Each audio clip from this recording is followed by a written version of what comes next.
వారిలో గెలుపు డిసైడ్ అయ్యేది మిసైల్స్ వల్ల కాదు, ఏఐ ఆల్గరిథమ్స్ వల్ల. ఇది థియరీ కాదు, ఇది ఆల్రెడీ స్టార్ట్ అయింది. యాంథ్రోపిక్ ఏఐని పెంటాగాన్ కి హ్యాండ్ ఓవర్ చేయాలి అని చెప్పేసి ట్రంప్ ఆర్డర్ ఇచ్చాడు.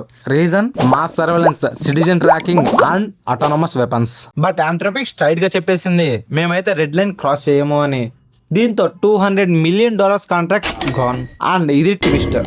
నెక్స్ట్ డే పెంటాగాన్ తో ఓపెన్ ఏఐ డీల్ సైన్ చేసింది. ఇంటర్నెట్ మొత్తం ఫైర్ అయింది. ఎందుకు? ఓపెన్ ఏఐ దగ్గర ఆల్రెడీ టన్స్ ఆఫ్ డేటా ఉంది యూజర్స్ది. దీంతో ఆల్రెడీ ఎమోషనల్ని హ్యాండిల్ చేస్తున్నారు. ఇప్పుడు వైలెన్స్ కూడా నేర్పిస్తే ఫ్యూచర్ దెబ్బతినేస్తుంది అని.